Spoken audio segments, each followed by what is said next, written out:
We're talking about forms of saving, and so far in the program we've mentioned conventional banking, particularly participation accounts, and we've moved towards a solution based on the Sharia.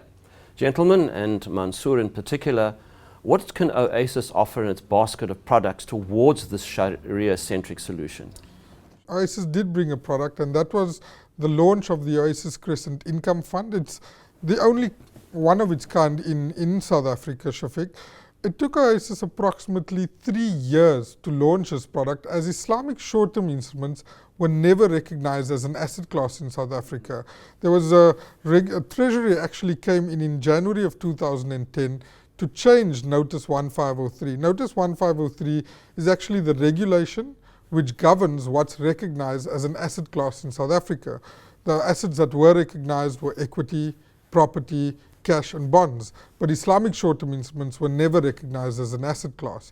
And in January of 2010, Treasury came in, changed Notice 1503, where Islamic short-term instruments were recognized as an asset class, and that gave birth to the Oasis Crescent Income Fund, which was launched in May of 2010, Shafiq.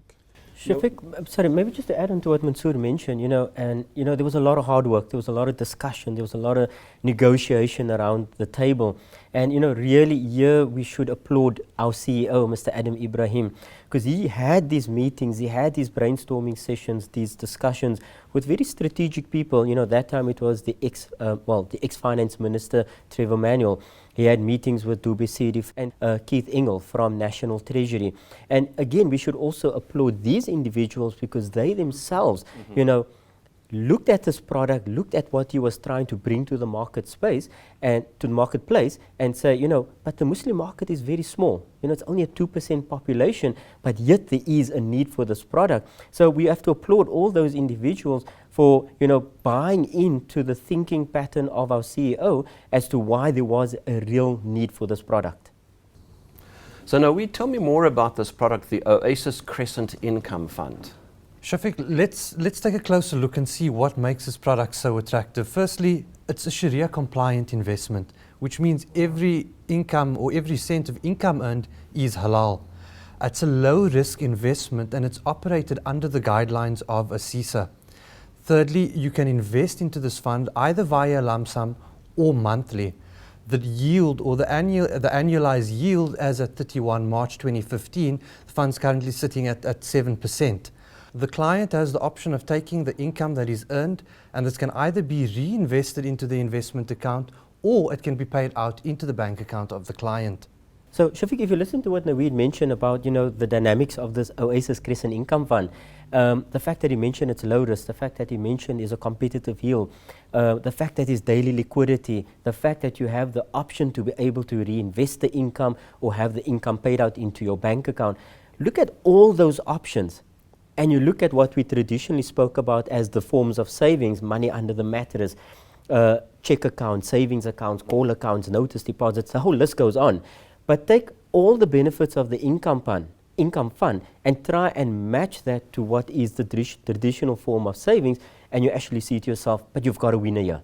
You cannot ignore the fact that your income fund is a far superior product to these traditional forms of savings. What Ebrahim said made absolutely sense. It is Sharia compliant, there's daily liquidity, but something we need to take and maybe not forget, and I think it's important for the listeners to know is, while the fund is Sharia compliant, the income you're generating is Sharia compliant, which you can use for whatever means you wish to use it. One needs to remember that while government changed the regulation, that's Notice 1503, to incorporate Islamic short-term instruments, from a tax perspective, they made it clear that the income that you're earning for tax purposes would be regarded as interest income. So there would be tax. There would be tax implications on income earned from the Oasis Crescent Income Fund. For an individual under the age of 65, your first 23,800 is tax-free. Thereafter, you'll pay normal income tax based on the marginal tax rate you fall in based on all the income that you're earning, Shafiq. But Mansoor, sorry, if I mention that, and it's important that you disclose the tax status, but I spoke about it in the early example where, if you take a 5.5% return on a banking product or a call account, and you take that same return, in fact, a better return in the income fund, and you take the fact that you both are taxable, so we fulfill our obligation, both are zakatable. But the bottom line is, in the banking product, the call account, the savings account, the notice deposit, it's interest, it's haram, we can't touch it. Whereas in the income fund, you can consume every cent of return that you are generating. And you know what? Maximum return. Maximum return, no conscience, no having to think about, am I taking contaminated money or haram money to pay for traffic fines? Am I taking haram money to go pay my provisional taxes? I mean, I listen to that comment and I say to myself, if I was issued a traffic fine, it means I was guilty. I must have done something wrong. So don't take haram money and you want to go use that to cleanse yourself from the crime or the sin that you've committed, which was being issued a traffic fine.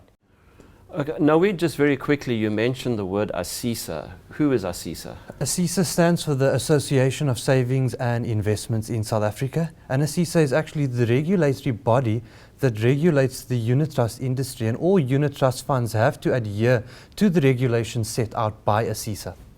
Yeah, Mansoor, you mentioned previously clients using this particular Sharia-centric, this Sharia-compliant money. Could you perhaps give us some examples of how clients have utilized their funds? Look, the Oasis Crescent Income Fund has opened up the doors to a lot of clients. I mean, I'll use one or two examples, Shafiq. I've got a group of clients. They've got a property consortium. So their primary objective is to purchase property and grow their property portfolio. They're currently generating a rental income of about 500, 600,000 Rand per month. Now, what they were doing is getting that money, letting it lie in their normal savings or check account. What's the money doing for them on a monthly basis while it's accumulating there? Absolutely nothing. They're now looking at keeping 100,000 to cover the maintenance, cover the rates and taxes on those 10, 12 properties that they basically own. And what they've started doing is putting 500,000 Rand on a monthly basis into the Oasis Crescent Income Fund. In 12 months, they're sitting at 6 million Rand worth of investments. That's let alone the income that they've earned over that 12 months. So even if it's after 8 months and they saw the next property that they like, which costs 3 million Rand, nothing's stopping them. They've got access and control to that money within 3 working days. They pull out 3 million of that funds, purchase the next property. All it means is come next month, they're giving me 550,000 because there's more rental income they're earning from the new property. That's one example. I've got another gentleman that owns 3 filling stations, and the problem he had every 6 months was he needed to fork out a big chunk of cash from his business to pay SARS because of his provisional tax that was due every 6 months.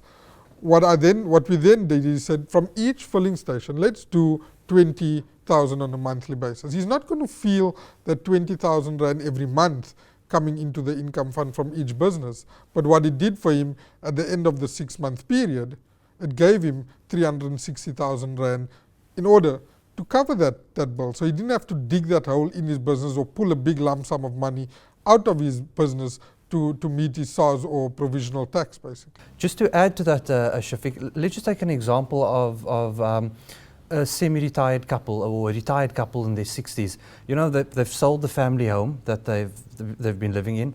The kids are now married and all outside of the house. They now want to downscale. So the main house is now sold, and you know and I know that that process can take 3 months, 6 months, or even a year. So I see the Crescent Income Fund as a perfect place to park that funds until they find, you know, the new smaller home.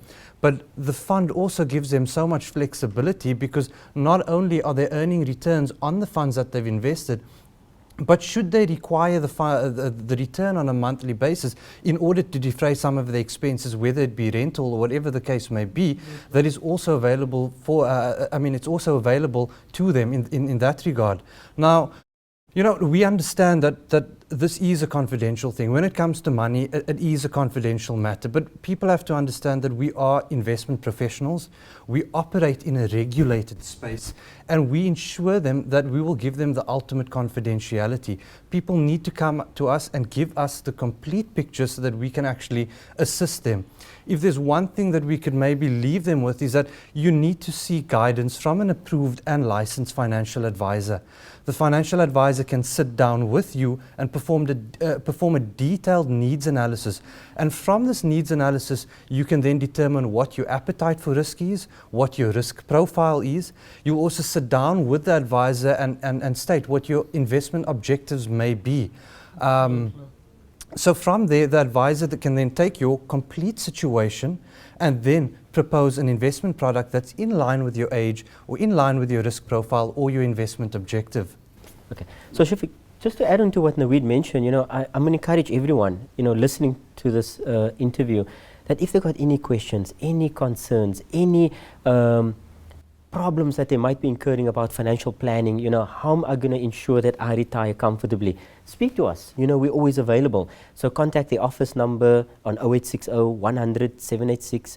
You can visit the website at www.oasiscrescent.com. I invite you to even send an email, info@oasiscrescent.com. But I'm going to leave this message with each and everyone out there, that is, the problem that you think you're incurring is not a problem. There's a solution, and we're here to ensure that that problem doesn't exist in becoming a big problem at the end of the day.